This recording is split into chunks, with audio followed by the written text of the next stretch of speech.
News. Isa pong sinasabing posibleng gamot sa gout mula sa herbal plant na pansit-pansitan ang binuo ng mga Pinoy researcher. Nakatutok si Nico Wahe.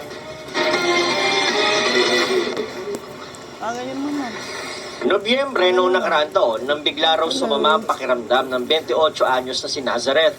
Parang trangkaso lang, tsaka medyo masakit na yung tuhod tsaka pa ako noon. Bago ako ma-hospital, sumakit na siya ng todo bigla na. As in, hindi ko ma-explain yung sakit. Sobrang sakit talaga. Ito pala guys. Nang tignan ng rheumatologist, napag-alaman na mayroon na pala siyang gout. May combination na ng Pansit-pansitan. nana, tapos meron ng kasamang mga gout crystals na nag-cause ng bakit hindi ko siya ma-move.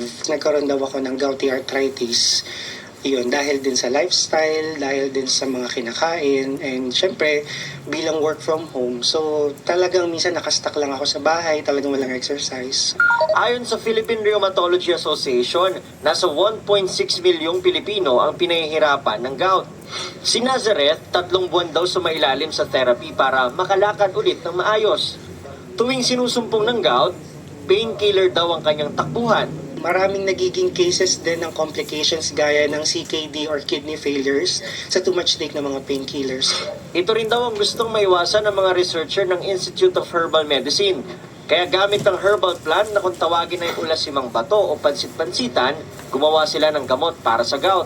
Yung pharmacologic activity niya nakaka-inhibit ng xanthine oxidase, no? This is the same mechanism of action of your allopurinol, no? Para yung ating uric acid ma-breakdown, no? At hindi na siya mag-accumulate sa ating body. 100% gawang Pinoy raw ang gamot mula sa pansit-pansitan na 10 taon daw inaral bago maging mabisang gamot sa gout. Sa clinical trial ng Institute of Herbal Medicine, 78% ng uric acid level ang ibinaba ng uminom nito matapos ang 49 days. What is good about the ulasimang baton? No? Nakitaan din siya ng analgesic effect at saka anti-inflammatory, no?